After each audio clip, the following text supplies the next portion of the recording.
ವಾಣಿ date 3/8/2026 ಪ್ರಾತಃ ಮುರಳಿ. ಓಂ ಶಾಂತಿ. ಬಾಬ್ದಾದ ಮಧುಬನ ಮಧುರ ಮಕ್ಕಳೇ, ನೀವು ಸತ್ಯ ರಾಜ ಋಷಿ ರಾಜಯೋಗಿಗಳಾಗಿದ್ದಿರಿ. ನೀವು ರಾಜ್ಯ ಪದವಿಗಾಗಿ ಅವಶ್ಯವಾಗಿ ಪವಿತ್ರರಾಗಬೇಕಾಗಿದೆ. ಪ್ರಶ್ನೆ: ಯಾವ ಗಮನವು ರಾಜ್ಯ ಪದವಿಗೆ ಯೋಗ್ಯರನ್ನಾಗಿ ಮಾಡುತ್ತದೆ? ಉತ್ತರ: ಒಂದು ವೇಳೆ ವಿದ್ಯೆಯ ಮೇಲೆ ಸಂಪೂರ್ಣ ಗಮನವು ಇದೆ ಎಂದರೆ ರಾಜ್ಯ ಭಾಗ್ಯವು ಪ್ರಾಪ್ತಿಯಾಗುತ್ತದೆ. ತಂದೆಗೆ ಏನನ್ನು ತಿಳಿಸುವರೋ ಅದನ್ನು ಚೆನ್ನಾಗಿ ಕೇಳಿ ಧಾರಣೆ ಮಾಡಿರಿ. ತಂದೆಯು ತಿಳಿಸಿದರು ಮತ್ತು ಮಕ್ಕಳು ಕೇಳಿದಿರಿ ಅಂದ ಮೇಲೆ ರಾಜ್ಯ ಭಾಗ್ಯವು ಸಿಕ್ಕಿಬಿಡುವುದು. ಒಂದು ವೇಳೆ ಕೇಳುವ ಸಮಯದಲ್ಲಿ ಆಕಳಿಸುತ್ತೀರಿ ಅಥವಾ ತೂಕಡಿಸುತ್ತೀರಿ, ಬುದ್ಧಿಯು ಅಲೆದಾಡುತ್ತದೆ ಎಂದರೆ ರಾಜ್ಯ ಪದವಿಯನ್ನು ಕಳೆದುಕೊಳ್ಳುವಿರಿ. ಆದ್ದರಿಂದ ವಿದ್ಯೆಯ ಮೇಲೆ ಪೂರ್ಣ ಗಮನ ಕೊಡಿ. ಗೀತೆ: ನಾವು ಆ ಮಾರ್ಗದಂತೆ ನಡೆಯಬೇಕಾಗಿದೆ. ಓಂ ಶಾಂತಿ. ಆತ್ಮಿಕ ತಂದೆಯು ಆತ್ಮಿಕ ಮಕ್ಕಳ ಪ್ರತಿ ತಿಳಿಸುತ್ತಿದ್ದಾರೆ. ಇಂದು ಮಕ್ಕಳಿಗೆ ಹಠಯೋಗ ಮತ್ತು ರಾಜಯೋಗವನ್ನು ಕುರಿತು ತಿಳಿಸುತ್ತೇವೆ. ಮಕ್ಕಳಿಗೆ ಅರ್ಥವಾಗಿದೆ. ಅವರು ಏನೆಲ್ಲವನ್ನು ಕಲಿಸುತ್ತಾರೆಯೋ ಎಲ್ಲವೂ ಹಠಯೋಗವಾಗಿದೆ, ಏಕೆಂದರೆ ಅವರು ಕರ್ಮ ಸನ್ಯಾಸಿಗಳಾಗಿದ್ದಾರೆ. ವಾಸ್ತವದಲ್ಲಿ ಗೃಹಸ್ಥಿಗಳು ಹಠಯೋಗ ಕರ್ಮ ಸನ್ಯಾಸವನ್ನು ಕಲಿಯುವಂತಿಲ್ಲ, ಏಕೆಂದರೆ ಸನ್ಯಾಸಿಗಳದು ನಿವೃತ್ತಿ ಮಾರ್ಗವಾಗಿದೆ. ಆ ಧರ್ಮವೇ ಬೇರೆಯಾಗಿದೆ. ನಿಮ್ಮದು ದೇವಿ ದೇವತಾ ಧರ್ಮವಾಗಿದೆ. ಆ ದೇವಿ ದೇವತೆಗಳು ರಾಜಯೋಗದಿಂದಲೇ ರಾಜ್ಯವನ್ನು ಪಡೆದಿದ್ದಾರೆ. ನೀವೀಗ ರಾಜ ಋಷಿಗಳಾಗಿದ್ದೀರಿ. ಯಾರು ಪವಿತ್ರರಾಗಿರುವರೋ ಅವರಿಗೆ ಋಷಿಗಳೆಂದು ಹೇಳಲಾಗುತ್ತದೆ. ನೀವೀಗ ಪವಿತ್ರರಾಗಿದ್ದರೆ, ಒಂದು ವೇಳೆ ಪವಿತ್ರರಾಗಿರದಿದ್ದರೆ ಅವರಿಗೆ ಋಷಿಗಳೆಂದು ಹೇಳಲಾಗುವುದಿಲ್ಲ. ನೀವು ರಾಜ್ಯ ಭಾಗ್ಯವನ್ನು ಪಡೆಯುವುದಕ್ಕಾಗಿ ಪವಿತ್ರರಾಗುತ್ತೀರಿ. ಅವರು ರಾಜ್ಯ ಪದವಿಗಾಗಿ ಪವಿತ್ರರಾಗುವುದಿಲ್ಲ. ನಿಮಗೆ ತಿಳಿದಿದೆ, ಪವಿತ್ರ ಪ್ರಪಂಚದಲ್ಲಿ ನಮಗೆ ಪವಿತ್ರ ರಾಜ್ಯವಿತ್ತು. ಭಾರತದಲ್ಲಿ 5,000 ವರ್ಷಗಳ ಮೊದಲು ದೇವಿ ದೇವತೆಗಳ ಪೂಜ್ಯ ಪವಿತ್ರ ಪ್ರವೃತ್ತಿ ಮಾರ್ಗವಿತ್ತು. ಈಗ ಪೂಜಾರಿ ಪತಿತರಾಗಿ ಬಿಟ್ಟಿದ್ದಾರೆ. ಹೇಗೆ ಪತಿತರಾದರೂ 84 ಜನ್ಮಗಳ ಲೆಕ್ಕವಿದೆಯಲ್ಲವೇ? ತಂದೆಯು ಯಾವ ಸಹಜ ರಾಜಯೋಗವನ್ನು ಕಲಿಸುತ್ತಿದ್ದಾರೆಯೋ ಅವರೇ ನಿಮಗೆ 84 ಜನ್ಮಗಳ ಕಥೆಯನ್ನು ತಿಳಿಸುತ್ತಾರೆ. ಅನ್ಯ ಧರ್ಮದ ಬಗ್ಗೆ ಸನ್ಯಾಸ ಧರ್ಮದವರಿಗೆ ಏನು ಗೊತ್ತು? ಇದು ದೇವಿ ದೇವತೆಗಳ ಪ್ರಾಚೀನ ಧರ್ಮವಾಗಿದೆ. ಅದು ಕೊನೆಯಲ್ಲಿ ಬಂದ ಧರ್ಮವಾಗಿದೆ.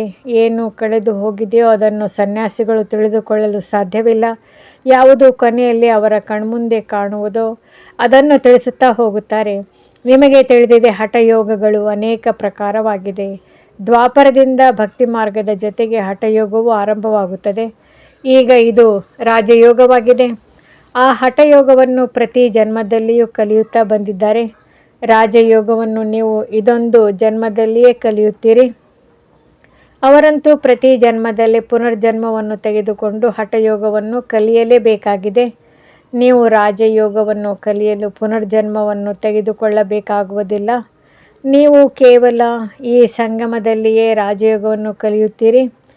ರಾಜ್ಯವು ಪ್ರಾಪ್ತಿಯಾಯಿತು, ಸ್ವರ್ಗವಾಯಿತೆಂದರೆ ಮತ್ತೆಲ್ಲ ಧರ್ಮಗಳು ಸಮಾಪ್ತಿಯಾಗುತ್ತವೆ. ನೀವು ರಾಜ ಋಷಿಗಳಾಗಿದ್ದಿರಿ. ರಾಧೆ ಕೃಷ್ಣರು ಸಹ ಪವಿತ್ರರಲ್ಲವೇ? ಪವಿತ್ರರಿಗೆ ಮಹಾತ್ಮರೆಂತಲೂ ಹೇಳುತ್ತಾರೆ. ಮಹಾತ್ಮರು ಪವಿತ್ರರಾಗಿರುತ್ತಾರೆ. ನೀವು ಸಹ ಈಗ ಮಹಾತ್ಮರು ಅಥವಾ ರಾಜ ಋಷಿಗಳಾಗಿದ್ದಿರಿ. ಮಹಾತ್ಮ ಅರ್ಥಾತ್ ಪವಿತ್ರ, ಮಹಾನಾತ್ಮ. ಈ ಮಾತುಗಳು ಯಾವುದೇ ಶಾಸ್ತ್ರಗಳಲ್ಲಿ ಇಲ್ಲ. ಶಾಸ್ತ್ರಗಳು ಕೊನೆಯಲ್ಲಿ ರಚಿಸಲ್ಪಡುತ್ತವೆ. ಕಥೆಗಳ ರೂಪದಲ್ಲಿ ಬರೆಯುತ್ತಾರೆ. ಯಾವುದು ಕಳೆದು ಹೋಗಿರುತ್ತದೆಯೋ ಅದನ್ನು ಕುಳಿತು ಆಟದಂತೆ ಬರೆಯುತ್ತಾರೆ. ಸತ್ಯವಂತೂ ಏನೂ ಇಲ್ಲ. ಈಗ ತಂದೆಯು ಮಕ್ಕಳಿಗೆ ಸನ್ಮುಖದಲ್ಲಿ ಓದಿಸುತ್ತಾರೆ. ನಂತರ ಇವರದು ಚರಿತ್ರೆಯಾಗುತ್ತದೆ. ಯಾದವರು, ಕೌರವರು, ಪಾಂಡವರಿದ್ದರು ಅಂದಮೇಲೆ ಅವಶ್ಯವಾಗಿ ಸಂಗಮದಲ್ಲಿಯೇ ಇರಲು ಸಾಧ್ಯ. ಸಂಗಮಯುಗದ ಚರಿತ್ರೆಯನ್ನು ಅವರು ಬರೆದಿದ್ದಾರೆ. ಹಬ್ಬಗಳೆಲ್ಲವೂ ಈ ಸಂಗಮಯುಗದ್ದಾಗಿದೆ. ರಕ್ಷಾಬಂಧನವೂ ಸಹ ಪವಿತ್ರತೆಯ ಮೇಲಿದೆ. ನಂತರದಲ್ಲಿ ಅದರ ನೆನಪಾರ್ಥವಾಗಿ ನಡೆಯುತ್ತದೆ. ಇಲ್ಲಿ ತಂದೆಯು ಎಲ್ಲರನ್ನೂ ಪವಿತ್ರರನ್ನಾಗಿ ಮಾಡಿ ಪ್ರತಿಜ್ಞೆ ಮಾಡಿಸುತ್ತಾರೆ. ಸಿಖ್ಖರು ಕಂಕಣವನ್ನು ಧರಿಸುತ್ತಾರೆ. ಅದು ಸಹ ಪವಿತ್ರತೆಯ ಸಂಕೇತವಾಗಿದೆ. ಹಿಂದೂ ಜನರು ಜನನಿವಾರವನ್ನು ಧರಿಸುತ್ತಾರೆ. ಜನಿವಾರ ಅದು ಸಹ ಪವಿತ್ರತೆಯ ಸಂಕೇತವಾಗಿದೆ. ಆದರೆ ಅವರು ಪವಿತ್ರರಾಗಿರುವುದಿಲ್ಲ. ಶ್ರೀರಕ್ಷೆಯನ್ನು ಕಟ್ಟಿಸಿಕೊಳ್ಳುತ್ತಾರೆ, ಆದರೆ ಅರ್ಥವನ್ನು ತಿಳಿದುಕೊಂಡಿಲ್ಲ. ಹಿಂದಿನ ಕಾಲದಲ್ಲಿ ಬ್ರಾಹ್ಮಣರು ಶ್ರೀರಕ್ಷೆಯನ್ನು ಕಟ್ಟುತ್ತಿದ್ದರು, ಆದರೆ ಈಗ ಸಹೋದರಿಯು ಸಹೋದರನಿಗೆ ಶ್ರೀರಕ್ಷೆಯನ್ನು ಕಟ್ಟುತ್ತಾಳೆ. ಅದಕ್ಕಾಗಿ ಸಹೋದರನು ಹಣ ಕೊಡುತ್ತಾರೆ. ಇದೆಲ್ಲವೂ ಈಗ ಫ್ಯಾಷನ್ ಬಂದಿದೆ. ವಾಸ್ತವದಲ್ಲಿ ಇದು ಪವಿತ್ರತೆಯ ಮಾತಾಗಿದೆ. ತಂದೆಯು ತಿಳಿಸುತ್ತಾರೆ, ಮಕ್ಕಳೇ, ಕಾಮ ಮಹಾಶತ್ರುವಾಗಿದೆ. ಆ ಬ್ರಾಹ್ಮಣರು ಈ ರೀತಿ ತಿಳಿಸುವುದಿಲ್ಲ. ಈಗ ಬೇಹದ್ದಿನ ತಂದೆಯು ಹೇಳುತ್ತಾರೆ, ಮಕ್ಕಳೇ, ನಾವು ಪವಿತ್ರರಾಗಿರುತ್ತೇವೆ, ಎಂದೂ ವಿಕಾರದಲ್ಲಿ ಹೋಗುವುದಿಲ್ಲವೆಂದು ಪ್ರತಿಜ್ಞೆ ಮಾಡಿರಿ. ತಾವು ಬಂದು ಪತಿತರನ್ನು ಪಾವನ ಮಾಡಿ ಎಂದೇ ನನ್ನನ್ನು ಕರೆಯುತ್ತೀರಿ. ಸತ್ಯ ತ್ರೇತಾಯುಗದಲ್ಲಿ ಯಾರೂ ಕರೆಯುವುದಿಲ್ಲ. ಅದು ರಾಮರಾಜ್ಯ, ಇದು ರಾವಣ ರಾಜ್ಯವಾಗಿದೆ. ರಾಮರಾಜ್ಯದಲ್ಲಿ ಪಂಚವಿಕಾರಗಳಿರುವುದಿಲ್ಲ. ಯಥಾ ರಾಜಾರಾಣಿ ತಥಾ ಪ್ರಜಾ. ಈಗ ನೀವು ಮಕ್ಕಳೇ ತಿಳಿದುಕೊಂಡಿದ್ರಿ, ನಾವು ತಂದೆಯಿಂದ ಸ್ವರ್ಗದ ರಾಜ್ಯಭಾಗ್ಯವನ್ನು ತೆಗೆದುಕೊಳ್ಳುತ್ತಿದ್ದೇವೆ. ಈ ನರಕದಿಂದ ಖಂಡಿತವಾಗಿಯೂ ಹೋಗಬೇಕಾಗಿದೆ. ಪಾವನರನ್ನಾಗಿ ಮಾಡಿ ಸ್ವರ್ಗದಲ್ಲಿ ಕರೆದುಕೊಂಡು ಹೋಗಲು ಬಂದಿದ್ದಾರೆ. ಅಂದಮೇಲೆ ನಾವೇಕೆ ಪಾವನರಾಗಬಾರದು? ಅವರದು ಅನೇಕ ಪ್ರಕಾರದ ಹಠಯೋಗಗಳಿದೆ. ಜೈಪುರದ ಮ್ಯೂಸಿಯಂನಲ್ಲಿ ಹೋಗಿ ನೋಡ್ರಿ, ಎಷ್ಟೊಂದು ಪ್ರಕಾರದ ಹಠಯೋಗಿಗಳ ಚಿತ್ರವಿದೆ. ಆದ್ದರಿಂದ ಆಗುವುದೇನೂ ಇಲ್ಲ. ಇನ್ನೂ ಏಣಿಯನ್ನು ಕೆಳಗಿಳಿಯುತ್ತಲೇ ಹೋಗುತ್ತಾರೆ. ತಂದೆಯು ತಿಳಿಸುತ್ತಾರೆ, ಭಾರತವು ಯಾವಾಗ ಪತಿತವಾಗುತ್ತದೆಯೋ, ರಾವಣನ ರಾಜ್ಯವಾಗುತ್ತದೆಯೋ, ಆಗ ಧರಣಿಯು ಅಲುಗಾಡತೊಡಗುತ್ತದೆ. ಚಿನ್ನದ ಮಹಲ್ಗಳೆಲ್ಲವೂ ಕೆಳಗಡೆ ಹೊರಟು ಹೋಗುತ್ತವೆ. ಮೆಹಲು ಮೊದಲಾದವುಗಳನ್ನು ಯಾರೂ ಲೂಟಿ ಮಾಡಲಿಲ್ಲ. ಆ ಇಸ್ಲಾಮಿಗಳು ಕೇವಲ ಮಂದಿರಗಳನ್ನು ಲೂಟಿ ಮಾಡಿದ್ದಾರೆ. ಕೆಲವು ಚಿನ್ನಾಭರಣಗಳನ್ನು ತೆಗೆದುಕೊಂಡು ಹೋಗಿದ್ದಾರೆ. ಆಭರಣಗಳ ಆಸಕ್ತಿ ಎಲ್ಲರಿಗಿಂತ ಹೆಚ್ಚು ಆಸಕ್ತಿ ನಿಮಗಿದೆ. ನೀವು ಸ್ವರ್ಗದಲ್ಲಿ ಬರುತ್ತಿದ್ದಂತೆಯೇ ಆಭರಣಗಳನ್ನು ಧರಿಸುತ್ತೀರಿ, ರಾಜ್ಯಭಾರ ಮಾಡುತ್ತೀರಿ. ಅನ್ಯ ಧರ್ಮದವರು ಬರುತ್ತಿದ್ದಂತೆಯೇ ರಾಜ್ಯಭಾರ ಮಾಡುವುದಿಲ್ಲ. ನೀವು ಬೇಹದ್ದಿನ ತಂದೆಯಿಂದ ಸ್ವರ್ಗದ ರಾಜಧಾನಿಯ ಆಸ್ತಿಯನ್ನು ಪಡೆಯುತ್ತೀರಿ. ಅಂದಾಗ ತಂದೆಯು ಕುಳಿತು ಇದೆಲ್ಲವನ್ನು ತಿಳಿಸುತ್ತಾರೆ. ಇವರು ಗೀತೆಯನ್ನು ಓದಿ ತಿಳಿಸುವುದಿಲ್ಲ. ಗೀತೆಯಲ್ಲಿ ಏನೆಲ್ಲವನ್ನು ಓದಿ ಬರೆದಿದ್ದಾರೆಯೋ ಅದೆಲ್ಲವನ್ನು ನಾನು ಹೇಳಲಿಲ್ಲ. ಆ ಮನುಷ್ಯರು ನನ್ನ ಮಹಾವಾಕ್ಯಗಳನ್ನು ನಂತರದಲ್ಲಿ ಕುಳಿತು ಶಾಸ್ತ್ರಗಳ ರೂಪದಲ್ಲಿ ಬರೆದಿದ್ದಾರೆ. ನಾನು ಏನನ್ನು ತಿಳಿಸಿದನೋ ಅದನ್ನು ನೀವೇ ಯಥಾರ್ಥವಾಗಿ ಕೇಳಿದಿರಿ. ನಂತರ ಹೋಗಿ ರಾಜ್ಯಭಾರ ಮಾಡಿದಿರಿ. ಅಲ್ಲಿ ಈ ಜ್ಞಾನವಿರುವುದಿಲ್ಲ. ಇಲ್ಲಂತೂ ತಂದೆಯು ಶಿಕ್ಷಕನಾಗಿ ಶಿಕ್ಷಣವನ್ನು ಕೊಡುತ್ತಾರೆ. ತಂದೆಯು ಹಿಂದಿ ಭಾಷೆಯಲ್ಲೇ ತಿಳಿಸುತ್ತಾರೆ. ಇಲ್ಲಿ ಎಲ್ಲರೂ ಹಿಂದಿ ಹೇಳುತ್ತಿರುತ್ತಾರಲ್ಲವೇ? ಯಾವುದು ಅವರ ಭಾಷೆಯಾಗಿರುವುದೋ ಅದನ್ನು ಹೇಳುತ್ತಿರುತ್ತಾರೆ. ವಾಸ್ತವದಲ್ಲಿ ಪ್ರಾಚೀನ ಭಾಷೆಯು ಹಿಂದಿಯಾಗಿದೆ, ಸಂಸ್ಕೃತವಲ್ಲ. ಈ ಸಂಸ್ಕೃತವು ಶಂಕರಾಚಾರ್ಯರ ನಂತರ ಬಂದಿರುವುದಾಗಿದೆ. ಯಾರು ಬರುವರೋ ಅವರು ತಮ್ಮ ಭಾಷೆಯನ್ನು ಪ್ರಚಲಿತ ಮಾಡುತ್ತಾರೆ. ತಂದೆಯು ಗೀತೆಯನ್ನು ಸಂಸ್ಕೃತದಲ್ಲಿ ತಿಳಿಸಲಿಲ್ಲ. ಗುರುನಾನಕರದ್ದು ತಮ್ಮದೇ ಆದ ಗ್ರಂಥವಿದೆ. ಅವರು ಸಿಖ್ ಧರ್ಮವನ್ನು ಸ್ಥಾಪನೆ ಮಾಡಿದರು. ಅವರನ್ನೂ ಸಹ ಅವತಾರವೆಂದು ತಿಳಿಯುತ್ತಾರೆ. ಅವರಲ್ಲಿ ರಾಜರು ಇರುತ್ತಾರೆ. ಸನ್ಯಾಸಿಗಳಲ್ಲಿಯೂ ರಾಜ್ಯಭಾರ ಇರುವುದಿಲ್ಲ. ತಂದೆಯು ತಿಳಿಸಿದ್ದಾರೆ, ಬುದ್ಧ, ಕ್ರೈಸ್ತ ಮೊದಲಾದವರು ಮೊದಲು ಗೃಹಸ್ಥಿ ಆತ್ಮ ಆಗಿದ್ದರು. ಗೃಹಸ್ಥಿ ಪತಿತ ಆತ್ಮರಂತೂ ಧರ್ಮ ಸ್ಥಾಪನೆ ಮಾಡಲು ಸಾಧ್ಯವಿಲ್ಲ. ಆದ ಕಾರಣ ಅವರಲ್ಲಿ ಸಮಯಾನುಸಾರ ಪವಿತ್ರ ಆತ್ಮವು ಪ್ರವೇಶ ಮಾಡಿತು. ಆಗ ಅವರು ಧರ್ಮ ಸ್ಥಾಪನೆ ಮಾಡಿದರು. ಅನ್ಯ ಧರ್ಮಗಳು ಭಿನ್ನ ಭಿನ್ನ ಪ್ರಕಾರದಲ್ಲಿದೆ. ಅವರು ಬಂದು ತಮ್ಮ ಚಿಕ್ಕ ಮಠ ಪಂಥಗಳನ್ನು ಸ್ಥಾಪನೆ ಮಾಡುತ್ತಾರೆ. ವೃಕ್ಷದ ಚಿತ್ರದಲ್ಲಿಯೂ ತೋರಿಸಿದ್ದಾರಲ್ಲವೇ? ಅಂದಾಗ ಹಠಯೋಗ ಮತ್ತು ರಾಜಯೋಗದಲ್ಲಿ ಬಹಳ ಅಂತರವಿದೆ. ಈ ಮಾತುಗಳನ್ನು ತಿಳಿದುಕೊಳ್ಳಬೇಕಾಗಿದೆ. ಯಾರಿಗೆ ಇವು ಅರ್ಥವಾಗುವುದಿಲ್ಲವೋ ಅವರು ತೂಕಡಿಸುತ್ತಾ ಇರುತ್ತಾರೆ ಅಥವಾ ಆಕಳಿಸುತ್ತಾ ಇರುತ್ತಾರೆ. ಇಲ್ಲಂತೂ ನಿಮಗೆ ಖಜಾನೆಯು ಸಿಗುತ್ತದೆ. ಬಹಳ ದೊಡ್ಡ ಸಂಪಾದನೆ ಇದೆ. ನೀವು ರತ್ನಗಳಿಂದ ಜೋಳಿಗೆಯನ್ನು ತುಂಬಿಸಿಕೊಳ್ಳುತ್ತೀರಿ. ಅಂದಮೇಲೆ ಇಲ್ಲಿ ಕಣ್ಣುಗಳನ್ನು ತೆರೆದು ಕೇಳಬೇಕಾಗಿದೆ.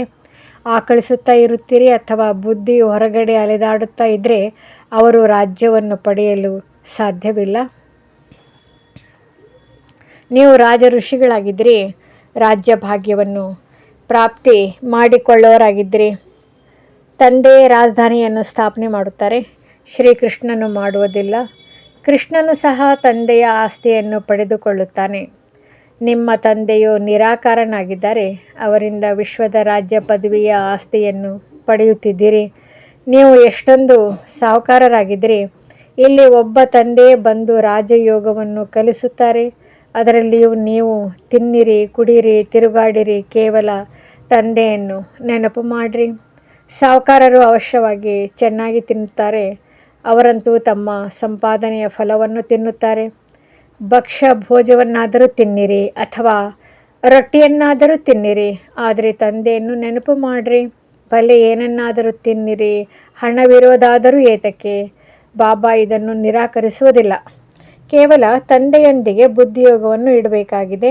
ಈ ರಾಜಧಾನಿಯನ್ನು ಸ್ಥಾಪನೆ ಮಾಡುವುದರಲ್ಲಿ ಯಾವುದೇ ಖರ್ಚಿಲ್ಲ. ಆ ಯುದ್ಧ ಮೊದಲಾದವುಗಳಲ್ಲಿ ಎಷ್ಟೊಂದು ಖರ್ಚಾಗುತ್ತದೆ, ವಿಮಾನಗಳಿಗಾಗಿ ಎಷ್ಟೊಂದು ಖರ್ಚಾಗುತ್ತದೆ. ಒಂದು ವೇಳೆ ಕೆಳಗೆ ಬಿದ್ದರೆ ಒಮ್ಮೆಲೆ ಸಮಾಪ್ತಿಯಾಗಿ ಬಿಡುತ್ತಾರೆ, ಎಷ್ಟೊಂದು ನಷ್ಟ ಉಂಟಾಗುತ್ತದೆ. ಆದ್ದರಿಂದ ತಂದೆಯು ತಿಳಿಸುತ್ತಾರೆ, ನಡೆಯುತ್ತಾ ತಿರುಗಾಡುತ್ತಾ ತಂದೆಯನ್ನು ನೆನಪು ಮಾಡಿರಿ, ಸ್ವದರ್ಶನ ಚಕ್ರವನ್ನು ತಿರುಗಿಸುತ್ತಾ ಇರಿ. ನಾವು 84 ಜನ್ಮಗಳನ್ನು ಪೂರ್ಣಗೊಳಿಸಿದ್ದೇವೆ. ಈಗ ವತನದ ಕಡೆಗೆ ಹೋಗಬೇಕಾಗಿದೆ. ಮನೆಗೆ ಹೋಗಿ ನಂತರ ಬಂದು ರಾಜ್ಯಭಾರ ಮಾಡುತ್ತೇವೆ. ನೀವು ಪಾತ್ರಧಾರಿಗಳಲ್ಲವೇ? ಆ ಚಲನಚಿತ್ರವು 2-3 ಗಂಟೆಗಳ ಕಾಲ ನಡೆಯುತ್ತದೆ. ಈ ಬೇಹದ್ದಿನ ನಾಟಕವು 5000 ವರ್ಷ ನಡೆಯುತ್ತದೆ. ಇದನ್ನು ಮನುಷ್ಯರೇ ತಿಳಿದುಕೊಳ್ಳಲು ಸಾಧ್ಯ. ಈ ಪ್ರಪಂಚವು ಮುಳ್ಳುಗಳ ಕಾಡಾಗಿದೆ. ವಿಕಾರದ ಮುಳ್ಳು ಅತಿ ದೊಡ್ಡ ಮುಳ್ಳಾಗಿದೆ. ಇದು ಆದಿ, ಮಧ್ಯ, ಅಂತ್ಯ ದುಃಖ ಕೊಡುತ್ತದೆ. ಎರಡನೇ ಮುಳ್ಳು ಕ್ರೋಧವಾಗಿದೆ. ಅದರ ಗುರುತು ಈ ಮಹಾಭಾರತ ಯುದ್ಧವನ್ನು ನೋಡಿರಿ. ಯಾವುದೇ ಮಾತಿನಲ್ಲಿ ಕ್ರೋಧ ಬಂದರೆ ಸಾಕು, ಕೂಡಲೇ ಬಾಂಬುಗಳನ್ನು ಹಾಕಲು ಆರಂಭಿಸುತ್ತಾರೆ. ಈಗಂತೂ ಇಂತಿಂತಹ ಬಾಂಬುಗಳನ್ನು ತಯಾರಿಸಿದ್ದಾರೆ, ಅದರ ಮಾತೇ ಕೇಳಬೇಡಿ. ಸತ್ಯಯುಗದಲ್ಲಿ ಯಾವುದೇ ಯುದ್ಧ ಇತ್ಯಾದಿಗಳು ಇರುವುದಿಲ್ಲ. ಸಂಗಮಯುಗದಲ್ಲಿ ಈ ಮಹಾಭಾರತ ಯುದ್ಧವನ್ನು ತೋರಿಸಿದ್ದಾರೆ. ಮತ್ಯಾವುದೇ ಶಾಸ್ತ್ರಗಳಲ್ಲಿ ಯುದ್ಧದ ಮಾತಿಲ್ಲ. ಅಲ್ಲಂತೂ ನೀವು ಇಡೀ ವಿಶ್ವದ ಮಾಲೀಕರಾಗಿರುತ್ತೀರಿ. ಯುದ್ಧದ ಮಾತಿರಲು ಸಾಧ್ಯವಿಲ್ಲ. ಶಾಸ್ತ್ರಗಳಲ್ಲಿ ಅಸುರರು ಮತ್ತು ದೇವತೆಗಳ ಯುದ್ಧವನ್ನು ತೋರಿಸಿದ್ದಾರೆ. ಆದರೆ ದೇವತೆಗಳು ಅಹಿಂಸಕರಾಗಿದ್ದಾರೆ. ನೀವು ಯೋಗ ಬಲದಿಂದ ವಿಶ್ವದ ಮಾಲೀಕರಾಗುತ್ತೀರಿ. ಇದು ಶಾಂತಿಯ ಬಲವಾಗಿದೆ. ಇದರಲ್ಲಿ ನೀವು ಏನನ್ನು ಹೇಳುವಂತಿಲ್ಲ. ನೆನಪಿನ ಬಲದಿಂದ ನೀವು ತಂದೆಯಿಂದ ವಿಶ್ವದ ರಾಜ್ಯಭಾಗ್ಯವನ್ನು ತೆಗೆದುಕೊಳ್ಳುತ್ತೀರಿ. ಅಂತರವು ನೋಡಿ ಎಷ್ಟಿದೆ. ವಿಜ್ಞಾನದ ಬಲದಿಂದ ವಿನಾಶವಾಗುತ್ತದೆ, ಮತ್ತು ಅದೇ ವಿಜ್ಞಾನದಿಂದ ನೀವು ಸತ್ಯದಲ್ಲಿ ಸುಖವನ್ನು ನೋಡುತ್ತೀರಿ. ವಿಜ್ಞಾನದಿಂದ ಅನ್ವೇಷಣೆ ಮಾಡುತ್ತಾರೆ, ಅದನ್ನು ಸುಖಕ್ಕಾಗಿಯೇ ಮಾಡುತ್ತಾರೆ. ವಿಜ್ಞಾನದವರು ಸಹ ಬಂದು ಜ್ಞಾನವನ್ನು ತೆಗೆದುಕೊಳ್ಳುತ್ತಾರೆ. ಪ್ರದರ್ಶನಿಗೆ ಎಲ್ಲರೂ ಬರುತ್ತಾರೆ. ಮುಂದೆ ಹೋದಂತೆ ಎಲ್ಲರೂ ಬರುವರು. ನಿಮ್ಮ ಈ ಶಾಂತಿಯ ಶಕ್ತಿಯ ಪ್ರಭಾವ ಬೀರುವುದು. ಗೀತೆಯ ಭಗವಂತ ಯಾರು ಎಂದು ನೀವು ಪ್ರಶ್ನೆಯನ್ನು ಕೇಳುತ್ತೀರಿ. ಈ ರೀತಿ ಮತ್ಯಾರು ಕೇಳಲು ಸಾಧ್ಯವಿಲ್ಲ. ಎಲ್ಲಿ ಈ ಪ್ರಶ್ನೆಗಳನ್ನು ಬರೆಯುವರೋ ಅದರ ಜೊತೆಗೆ ಚಿತ್ರಗಳನ್ನು ಕೊಡಿ. ಗೀತೆಯ ಭಗವಂತ ಪರಂಪಿತ ಪರಮಾತ್ಮನೋ ಅಥವಾ ಶ್ರೀಕೃಷ್ಣನೋ? ಶ್ರೀಕೃಷ್ಣನ ಪೂರ್ಣ 84 ಜನ್ಮಗಳನ್ನು ತೆಗೆದುಕೊಳ್ಳುತ್ತಾನೆ. ಪತಿತರಿಂದ ಪಾವನರನ್ನಾಗಿ ಮಾಡುವವರು ತಂದೆಯೇ ಆಗಿದ್ದಾರೆ. ಕೃಷ್ಣನ ಆತ್ಮವಂತೂ 84 ಜನ್ಮಗಳನ್ನು ತೆಗೆದುಕೊಂಡು ಪತಿತನಾಗಿದೆ. ಅವರಿಗೆ ತಂದೆಯು ತಿಳಿಸುತ್ತಾರೆ, ನೀವು 84 ಜನ್ಮಗಳನ್ನು ತೆಗೆದುಕೊಂಡಿದ್ದೀರಿ, ನೀವು ನಿಮ್ಮ ಜನ್ಮಗಳನ್ನು ಅರಿತುಕೊಂಡಿಲ್ಲ. ನಾವು 84 ಜನ್ಮಗಳನ್ನು ಹೇಗೆ ತೆಗೆದುಕೊಳ್ಳುತ್ತೇವೆ ಎಂಬುದನ್ನು ಪಾತ್ರಧಾರಿಗಳಿಗೆ ತಿಳಿದಿರಬೇಕಲ್ಲವೇ? ಸನ್ಯಾಸಿಗಳ ಧರ್ಮವೇ ಬೇರೆಯಾಗಿದೆ. ಭಾರತವಾಸಿಗಳಿಗೆ ತಮ್ಮ ಧರ್ಮದ ಬಗ್ಗೆ ಅರಿವಿಲ್ಲದ ಕಾರಣ ಅನ್ಯ ಧರ್ಮಗಳಲ್ಲಿ ಹೋಗಿರುತ್ತಾರೆ. ಯಾವ ಗುರುವಿನ ಆಶೀರ್ವಾದದಿಂದಾದರೂ ಯಾರಿಗಾದರೂ ಹಣ ಸಿಕ್ಕಿತ್ತಂದರೆ ಸಾಕು, ಅವರ ಹಿಂದೆ ಬೀಳುತ್ತಾರೆ. ಮತ್ತು ದಿವಾಳಿಯಾದರೆ ಅದು ಭಗವಂತನ ಇಚ್ಛೆ ಎಂದು ಹೇಳುತ್ತಾರೆ. ಗಂಡು ಮಗುವಾಯಿತೆಂದರೆ ಬಹಳ ಖುಷಿಯಾಗುತ್ತದೆ. ಒಂದು ವೇಳೆ 10-12 ದಿನಗಳ ನಂತರ ಮಗು ಸತ್ತು ಹೋಯಿತೆಂದರೆ ಇದು ಈಶ್ವರನ ಲೀಲೆ ಎಂದು ಹೇಳುತ್ತಾರೆ. ಇವರನ್ನು ಬದುಕಿಸುವುದು ನಮ್ಮ ಕೈಯಲ್ಲಿಲ್ಲ ಎನ್ನುತ್ತಾರೆ. ಬ್ರಹ್ಮ ತಂದೆಯು ಇಂತಹ ಅನೇಕ ಉದಾಹರಣೆಗಳನ್ನು ನೋಡಿದ್ದಾರೆ. ಇಂಥವರು ಅನೇಕರಿದ್ದಾರೆ. ಇಲ್ಲಂತೂ ತಂದೆಯು ಕುಳಿತಿದ್ದಾರೆ. ತಂದೆಯು ಮಕ್ಕಳಿಗೆ ತಿಳಿಸುತ್ತಾರೆ, ಮಧುರಾತಿ ಮಧುರ ಮಕ್ಕಳೇ, ಪಾವನರಾಗಿ ನಿಮಗೆ ನೆನಪಿದೆಯೇ? ಯಾವಾಗ ಮಹಾಭಾರತ ಯುದ್ಧವಾಗುತ್ತೋ ಆಗ ಬಾಬಾ ನಮ್ಮನ್ನು ಈ ದುಶ್ಯಾಸನರು ಅಪವಿತ್ರರನ್ನಾಗಿ ಮಾಡುತ್ತಾರೆ. ಇದರಿಂದ ರಕ್ಷಣೆ ಮಾಡಿ ಎಂದು ದ್ರೌಪದಿಯು ಕರೆದಿದ್ದಳು. ಇದು 5,000 ವರ್ಷಗಳ ಮಾತಾಗಿದೆ. ವಿಕಾರಕ್ಕಾಗಿಯೇ ಅಬಲೆಯರ ಮೇಲೆ ಅತ್ಯಾಚಾರಗಳಾಗುತ್ತವೆ. ಕೆಲವರು ಸ್ತ್ರೀಯರು ಸಹ ಈ ರೀತಿ ಇರುತ್ತಾರೆ. ಅವರು ವಿಕಾರವಿಲ್ಲದೆ ಇರಲು ಸಾಧ್ಯವಾಗುವುದಿಲ್ಲ. ಶೂರ್ಪನಖಿ, ಪೂತನ ಎಂದು ಅವರ ಹೆಸರನ್ನು ಇಡಲಾಗಿದೆ. ಯಾರು ವಿಕಾರಕ್ಕಾಗಿ ತೊಂದರೆ ಕೊಡುವರೋ ಅವರು ಕಂಸ, ಜರಾಸಂಧ, ಶಿಶುಪಾಲ ಆಗಿದ್ದಾರೆ. ಇವರೆಲ್ಲರೂ ವಿನಾಶವನ್ನು ಹೊಂದಲೇಬೇಕಾಗಿದೆ.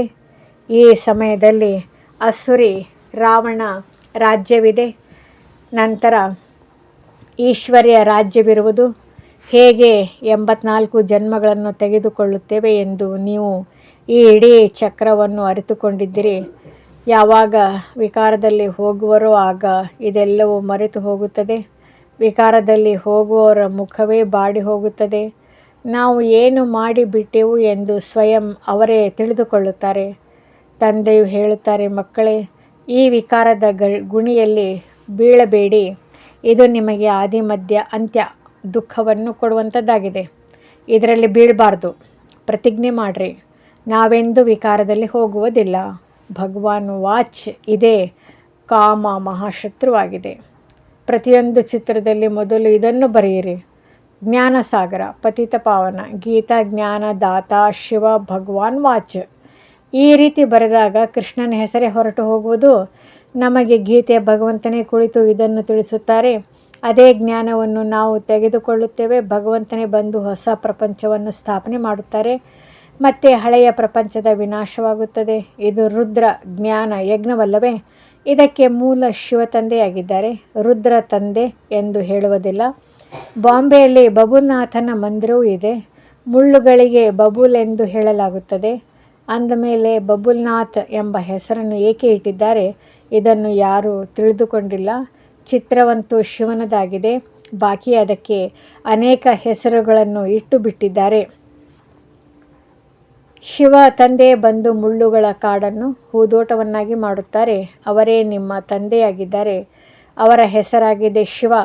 ಶಿವ ಪರಮಾತ್ಮಾಯ ನಮಃ, ಬ್ರಾಹ್ಮಣ ದೇವಿ ದೇವತಾಯ ನಮಃ. ಶಬ್ದವು ಸಂಪೂರ್ಣ ಸ್ಪಷ್ಟವಾಗಿದೆ. ಆ ಪರಂಪಿತ ಪರಮಾತ್ಮನೇ ಕುಳಿತು ಈಗ ಈ ರಥದ ಮೂಲಕ ತಿಳಿಸುತ್ತಿದ್ದಾರೆ. ಹೇಗೆ ಲೌಕಿಕ ತಂದೆಯು ತಿಳಿಸುತ್ತಾರಲ್ಲವೇ? ಮಕ್ಕಳೇ, ನನ್ನ ಕುಲಕ್ಕೆ ಕಳಂಕ ತರಬೇಡಿ, ಯಾವುದೇ ಕೆಟ್ಟ ಕೆಲಸವನ್ನು ಮಾಡಬೇಡಿ ಎಂದು. ಅದೇ ರೀತಿ ಈ ತಂದೆಯೂ ಸಹ ಹೇಳುತ್ತಾರೆ, ಮಕ್ಕಳೇ, ವಿಕಾರದಲ್ಲಿ ಹೋಗಬೇಡಿರಿ. ಪವಿತ್ರರಾಗದೆ ಸ್ವರ್ಗದಲ್ಲಿ ಶ್ರೇಷ್ಠ ಪದವಿಯನ್ನು ಪಡೆಯಲು ಸಾಧ್ಯವಿಲ್ಲ. ನೀವು ಬಹಳ ದೊಡ್ಡ ಸಂಪಾದನೆಯನ್ನು ಮಾಡಿಕೊಳ್ಳುತ್ತಿದ್ದೀರಿ. ಉಳಿದವರೆಲ್ಲರೂ ಕಳೆದುಕೊಳ್ಳುತ್ತಿದ್ದಾರೆ. ಭಲೆ ಯಾರ ಬಳಿಯಾದರೂ ಪದಮದಷ್ಟಿರಬಹುದು. ದೊಡ್ಡ ದೊಡ್ಡ ಮಹಲುಗಳನ್ನು ಕಟ್ಟಿಸುತ್ತಿದ್ದಾರೆ. ಲಕ್ಷಾಂತರ ರೂಪಾಯಿಗಳನ್ನು ಖರ್ಚು ಮಾಡುತ್ತಾರೆ. ಆದರೆ ನಿಮಗೆ ತಿಳಿದಿದೆ, ಇದೆಲ್ಲವೂ ಸಮಯದ ವ್ಯರ್ಥವಾಗಿದೆ. ಇದೇನು ಕೆಲಸಕ್ಕೆ ಬರುವುದಿಲ್ಲ. ಎಲ್ಲವೂ ಸಮಾಪ್ತಿಯಾಗಿ ಬಿಡುವುದು. ಇನ್ನು 10-12 ಸಾವಿರ ವರ್ಷಗಳು ನಡೆಯುತ್ತದೆ ಎಂದು ಅವರು ತಿಳಿದುಕೊಂಡಿದ್ದಾರೆ. ಆದರೆ ನಿಮಗೆ ಗೊತ್ತಿದೆ, ಮೃತ್ಯು ಸನ್ಮುಖದಲ್ಲಿ ನಿಂತಿದೆ, ತಲೆಯ ಮೇಲೆ ನಿಂತಿದೆ. ಸ್ವಲ್ಪ ಸಮಯದಲ್ಲಿಯೇ ಈ ಭೂಕಂಪ ಇತ್ಯಾದಿಗಳು ಆಗಿ ಎಲ್ಲವೂ ಡೋಲಾಯಮಾನವಾಗಿ ಆಗಿಬಿಡುವುದು. ಭೂಕಂಪದಲ್ಲಿ ಅಸಂಖ್ಯಾತ ಜನರು ಸಾಯುತ್ತಾರೆ. ಈಗಂತೂ ವಿನಾಶವಾಗಲೇಬೇಕಾಗಿದೆ. ವಿನಾಶದ ಸಾಕ್ಷಾತ್ಕಾರ ಮತ್ತು ಸಂಪಾದನೆ ಸಾಕ್ಷಾತ್ಕಾರವನ್ನು ನೋಡಿದಿರಿ. ಈಗ ಮತ್ತೆ ಈ ಸ್ಥೂಲ ಕಣ್ಣುಗಳಿಂದ ನೋಡುತ್ತೀರಿ. ಭಕ್ತಿ ಮಾರ್ಗದಲ್ಲಿ ಏನೆಲ್ಲವನ್ನು ಮಾಡುತ್ತಾರೆ. ಆದರೆ ಯಾರೂ ವೈಕುಂಠದಲ್ಲಿ ಹೋಗಲು ಸಾಧ್ಯವಿಲ್ಲ. ಜ್ಞಾನವಿಲ್ಲದೆ ಸದ್ಗತಿ ಇಲ್ಲ. ಇವೆಲ್ಲವೂ ಭಕ್ತಿ ಮಾರ್ಗದ ಗೊಂಬೆಗಳಾಗಿವೆ. ಒಳ್ಳೆಯದು. ಮಧುರಾತಿ ಮಧುರ. ಅಗಲಿ ಹೋಗಿ ಮರಳಿ ಸಿಕ್ಕಿರುವ ಮಕ್ಕಳ ಪ್ರತಿ ಮಾತಾಪಿತಾ ಬಾಬ್ದಾದರವರ ನೆನಪು, ಪ್ರೀತಿ ಹಾಗೂ ಸುಪ್ರಭಾತ. ಆತ್ಮಿಕ ಮಕ್ಕಳಿಗೆ ಆತ್ಮಿಕ ತಂದೆಯ ನಮಸ್ತೆ. ಧಾರಣೆಗಾಗಿ ಮುಖ್ಯ ಸಾರ: ಕುಲ ಕಳಂಕಿತ ಮಾಡುವಂತಹ ಯಾವುದೇ ಕೆಟ್ಟ ಕೆಲಸವನ್ನು ಮಾಡಬಾರ್ದು. ತಮ್ಮೊಂದಿಗೆ ತಾವೇ ಪವಿತ್ರರಾಗುವ ಪ್ರತಿಜ್ಞೆ ಮಾಡಿಕೊಳ್ಳಬೇಕಾಗಿದೆ. ಈಗ ತಮ್ಮ ಹಣ ಸಮಯವನ್ನು ವ್ಯರ್ಥವಾಗಿ ಕಳೆಯಬಾರದು. ಹೂದೋಟದಲ್ಲಿ ಹೋಗುವುದಕ್ಕಾಗಿ ಮುಳ್ಳುಗಳನ್ನು ತೆಗೆದುಹಾಕಬೇಕಾಗಿದೆ. ವರದಾನ: ಅಲೌಕಿಕ ಆಟ ಮತ್ತು ಆಟಿಕೆಯೊಂದಿಗೆ ಆಡುತ್ತಾ ಸದಾ ಶಕ್ತಿಶಾಲಿ ಆಗುವಂತಹ ಅಚಲ ಅಡೋಲ ಭವ. ಅಲೌಕಿಕ ಜೀವನದಲ್ಲಿ ಮಾಯೆಯ ವಿಘ್ನಗಳು ಬರುವುದು ಸಹ ಅಲೌಕಿಕ ಆಟವಾಗಿದೆ. ಹೇಗೆ ಶಾರೀರಿಕ ಶಕ್ತಿಗಾಗಿ ಆಟವನ್ನು ಆಡಿಸಲಾಗುತ್ತದೆ, ಹಾಗೆ ಅಲೌಕಿಕ ಯುಗದಲ್ಲಿ ಪರಿಸ್ಥಿತಿಗಳನ್ನು ಆಟಿಕೆ ಎಂದು ತಿಳಿದುಕೊಂಡು ಈ ಅಲೌಕಿಕ ಆಟವನ್ನಾಡಿರಿ. ಇದರಿಂದ ಭಯ ಅಥವಾ ಗಾಬರಿಯಾಗಬಾರದು. ಸ್ವಯಂವನ್ನು ಸರ್ವ ಸಂಕಲ್ಪಗಳ ಸಹಿತವಾಗಿ ಬಾಬ್ದಾದಾರವರ ಮೇಲೆ ಅರ್ಪಣೆ ಮಾಡುತ್ತೀರೆಂದರೆ ಮಾಯು ಎಂದಿಗೂ ಯುದ್ಧ ಮಾಡಲು ಸಾಧ್ಯವಿಲ್ಲ. ಪ್ರತಿನಿತ್ಯ ಅಮೃತ ವೇಳೆಯಲ್ಲಿ ಸಾಕ್ಷಿಯಾಗಿ ಸ್ವಯಂನ ಸರ್ವ ಶಕ್ತಿಗಳಿಂದ ಶೃಂಗರಿಸಿಕೊಳ್ಳುತ್ತೀರೆಂದರೆ ಅಚಲ ಅಡೋಲರಾಗಿ ಇರುತ್ತೀರಿ. ಸ್ಲೋಗನ್: ಪ್ರಪಂಚದ ಯಾವುದೇ ಸಮಾಚಾರವನ್ನು ಕೇಳುವುದು, ಹೇಳುವುದು ಸಹ ಸ್ವಯಂನಲ್ಲಿ ಕೊಳಕನ್ನು ಜಮಾ ಮಾಡಿಕೊಳ್ಳುವುದಾಗಿದೆ. ಅವ್ಯಕ್ತ ಸೂಚನೆಗಳು: ಅಪವಿತ್ರತೆಯ ಬೀಜವನ್ನು ಸಮಾಪ್ತಿ ಮಾಡಿ ಸಂಪೂರ್ಣ ಸ್ವಚ್ಛ ಪವಿತ್ರ ಆಗಿರಿ. ಬಾಬ್ದಾದಾರವರು ಮುಖ್ಯ ಆದೇಶವಾಗಿದೆ: ನಿರಂತರ ನೆನಪಿನಲ್ಲಿ ಇರಿ ಹಾಗೂ ಮನಸ್ಸು, ವಾಣಿ, ಕರ್ಮದಿಂದ ಪವಿತ್ರರಾಗಿ. ಸಂಕಲ್ಪದಲ್ಲಿಯೂ ಅಪವಿತ್ರತೆ ಅಥವಾ ಅಶುದ್ಧತೆ ಇರಬಾರದು. ಇದಕ್ಕೆ ಹೇಳಲಾಗುತ್ತದೆ, ಸಂಪೂರ್ಣ ಪವಿತ್ರ ಸಂಕಲ್ಪದಲ್ಲಿ ಒಂದು ವೇಳೆ ಹಳೆಯ ಅಶುದ್ಧ ಸಂಸ್ಕಾರಗಳು ಟಚ್ ಆಗುತ್ತದೆ, ವ್ಯರ್ಥ ಸಂಕಲ್ಪ ನಡೆಯುತ್ತದೆ ಅಥವಾ ಸ್ವಪ್ನಗಳು ಬರುತ್ತದೆ ಎಂದರೆ ಸಂಪೂರ್ಣ ಪವಿತ್ರ ಎಂದು ಹೇಳಲಾಗುವುದಿಲ್ಲ. ಹಾಗಾಗಿ ಪವಿತ್ರ ಭವ ಹಾಗೂ ಯೋಗಿ ಭವದ ಮೊದಲನೆಯ ಪಾಠವನ್ನು ಸ್ವರೂಪದಲ್ಲಿ ತೆಗೆದುಕೊಂಡು ಬನ್ನಿ. ಆಗಲೇ ತಂದೆಯ ಸಮಾನ ಹಾಗೂ ತಂದೆಯ ಸಮೀಪ ಬರುವ ಅಧಿಕಾರಿ ಆಗುವಿರಿ. ಓಂ ಶಾಂತಿ. ನಮ್ಮ ಚಾನೆಲ್ ವಿಡಿಯೋಗಳ ಹೆಚ್ಚಿನ ಮಾಹಿತಿಗಾಗಿ ಸಬ್ಸ್ಕ್ರೈಬ್ ಬಟನ್ಗೆ ಕ್ಲಿಕ್ ಮಾಡಿ ನಮ್ಮ ಚಾನೆಲ್ಗೆ ಸಬ್ಸ್ಕ್ರೈಬ್ ಮಾಡಿ. ಈ ವಿಡಿಯೋ ಇಷ್ಟವಾದಲ್ಲಿ ಲೈಕ್ ಮಾಡಿ, ಶೇರ್ ಮಾಡಿ ಹಾಗೂ ಕಮೆಂಟ್ ಮಾಡಿ. ಈ ವಿಡಿಯೋ ಇಷ್ಟವಾದಲ್ಲಿ, ಈ ಜ್ಞಾನ ನಿಮಗೆ ಇಷ್ಟವಾದರೆ ಲೈಕ್ ಮಾಡಿ, ನಿಮ್ಮ ಆತ್ಮೀಯರೊಂದಿಗೆ ಶೇರ್ ಮಾಡಿ ಮತ್ತು ಪ್ರತಿದಿನದ ಕನ್ನಡ ಜ್ಞಾನ ಮುರಳಿ ಹಾಗೂ ಸಹಜ ರಾಜಯೋಗ ಮೆಡಿಟೇಷನ್ಗಾಗಿ ನಮ್ಮ ಚಾನಲನ್ನು ಸಬ್ಸ್ಕ್ರೈಬ್ ಮಾಡಿ. ತಮಗೆ ವಿಡಿಯೋ ನೋಟಿಫಿಕೇಷನ್ ಸಿಗ್ತಾ ಇರುವುದು ಲೈಕ್ ಮಾಡಿ, ಕಮೆಂಟ್ ಮಾಡಿ, ಶೇರ್ ಮಾಡಿ, ಸಬ್ಸ್ಕ್ರೈಬ್ ಮಾಡಿ, ಬೆಲ್ ಐಕಾನನ್ನು ಒತ್ತಿ.